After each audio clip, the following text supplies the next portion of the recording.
KQNY Radio News is supported by a generous grant from the Feather River Community Fund. More information about their programs and activities is online at featherrivercommunityfund.org. The news is also brought to you by Heat Transfer Systems. They can be reached at 530-283-3665 for all HVAC needs including conventional, geothermal, ductless systems, and more. And Feather Financial, here to help with insurance, tax preparation, and accounting services. They're at 530-283-2341 and online at featherfinancial.com. Sierra Pacific Industries is committed to sustainable forest management and also supports KQNY Radio News. Information about career opportunities with SPI is available at 530-283-2820 and online at spi-ind.com/employment.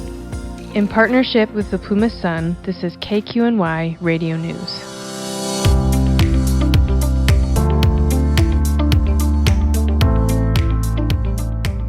Thanks for joining us. I'm Dave Loschiavo. Plumas County's former HR director has been sentenced to 2 years probation and community service. And I'm Tommy Miles. A section of Court Street in downtown Quincy is being considered for closure to through traffic. Those stories and more on this edition of KQNY Radio News.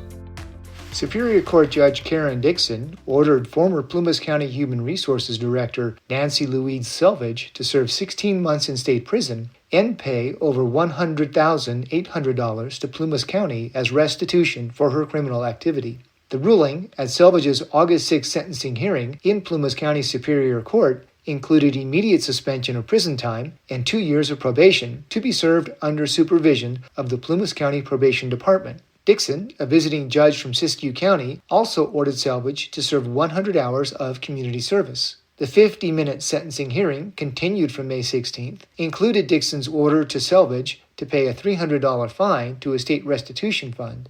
Dixon officially dismissed counts 2 and 3 of the criminal charges. Under the sentence, Selvage is disqualified from holding any public office in California. The restitution fee is based on the salary Selvage drew after her conflict of interest activity resulted in a 43% raise for herself. It covers the period from June 1, 2022, when she began drawing it, until March 25th, when she was convicted. Selvage continued to receive her salary while she was suspended as a county employee from the time of her arrest, November 16th, until her conviction. Both Dixon and Eric Acevedo, Selvage's attorney, participated in the sentencing hearing by Zoom. The hearing was complicated by technical issues that briefly removed Dixon from the proceedings. During the hearing, in Plumas County's first-floor courtroom, Selvage lashed out at the Plumas County District Attorney's office for continuing to prosecute me and slander my name. She asked for assurance that it would stop. "I don't feel safe in this county. I don't feel safe in my house," Selvage said. In his remarks to the court, prosecuting attorney, Assistant District Attorney Brian Hagan, said Selvage's crime was calculated self-dealing by the very official tasked with protecting the integrity of our county, hiring and compensating systems. This wasn't a misunderstanding. It wasn't a paperwork error. It was calculated fraud, and the defendant wasn't railroaded. She was caught, Hagan said. For more information, please see plumasun.org.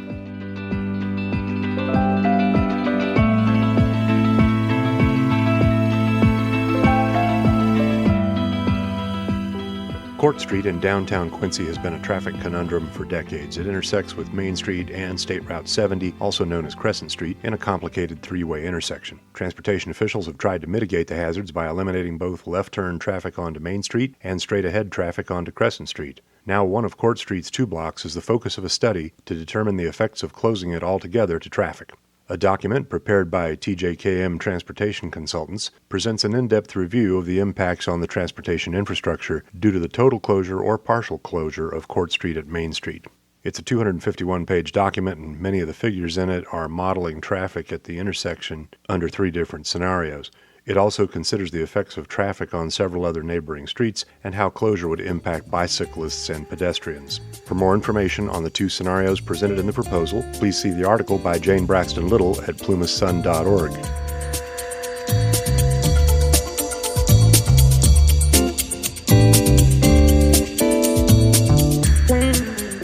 The California Department of Forestry and Fire Protection has awarded nearly $4.7 million through its Tribal Wildfire Resilience Program to support 6 tribes and tribal nonprofits in implementing projects on tribal, federal, and private lands.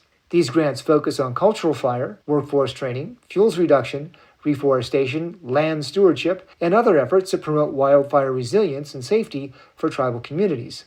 The funding also supports the use and promotion of traditional ecological knowledge to help California Native American tribes manage their ancestral lands. Grant details are available on the Tribal Wildfire Resilience Program website. 4 of the awarded projects are implementation projects that will support tribal workforce development, cultural land management practices, apply cultural burning to promote culture, restore habitat, increase resilience and wildfire safety of communities, and continue to build on partnerships with state and federal counterparts. Additionally, 2 planning projects will foster regional collaboration to increase wildfire resilience by supporting Indigenous-led fire adaptive stewardship and generate knowledge transfer of traditional ecological knowledge held by ancestors and make it accessible to tribal citizens. These funds provide an opportunity to support tribes in the stewardship of their land, revitalization of cultural practices, and traditional ecological knowledge in their communities, said CalFire Natural Resource Management Deputy Director Eric Huff. By funding these efforts, we are committing to our partnership with tribes on the state's wildfire resilience goals. These grants support implementation of the Governor's Wildfire and Forest Resource Allocation Plan and were funded as part of the 2022, 2023, and 2023-2024 state budgets. The 2024-2025 awards are the 3rd time that CalFire has offered tribal wildfire resilience grant funding, totaling over $30 million to 23 projects. For more information on CalFire's tribal wildfire resilience grants and to view awarded projects, visit the Tribal Wildfire Resilience Program website.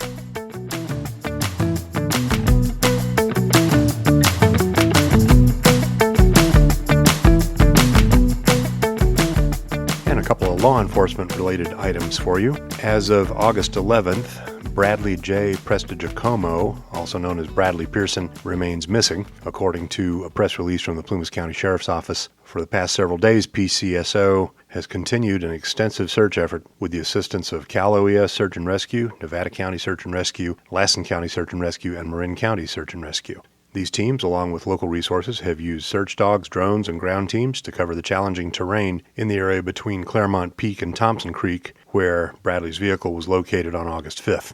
The search will continue with local resources moving forward, and the Sheriff's Office urges anyone who may have seen Bradley or has any information, no matter how insignificant it may seem, to contact the Plumas County Sheriff's Office at 530-283-6300.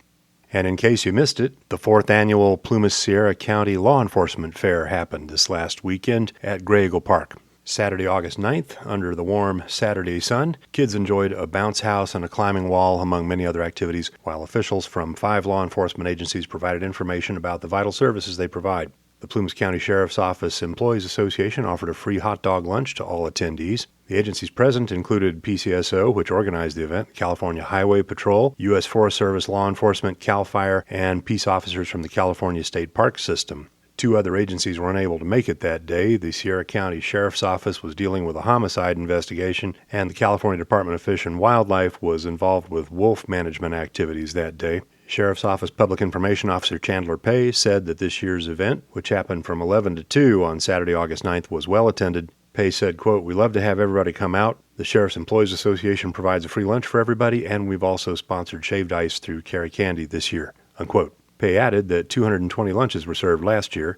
They had planned for 250 this year, and by 12:30, over 150 lunches had been served. The vehicles and equipment on display piqued the interest of kids and adults alike, especially PCSO's Mine-Resistant Ambush-Protected Vehicle, or MRAP. This vehicle was designed for the military. It's very useful in rural settings like ours. Pay said, quote, "These vehicles can assist us with tactical responses to safely transport deputies during high-risk incidents. We also use it for high-water rescues, evacuations, and rescue operations in rugged terrain," unquote.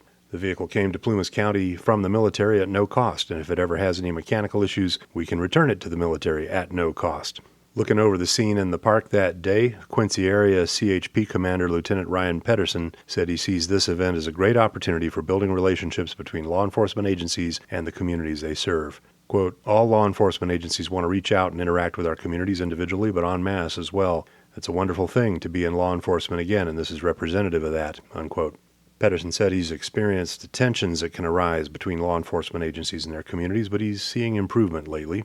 Quote, "It's been tense, it's been hard to do sometimes during my career, and these are the times when we get to meet people who actually want to see us and shake our hands. It's a wonderful opportunity for us as much as for other people to get to know us. We're super thankful to be involved and invited. It's an opportunity to interact with law enforcement where it's not always so darn negative," Pedersen said. And that's it for this edition of KQNY Radio News. Thanks for joining us. We'll see you again soon.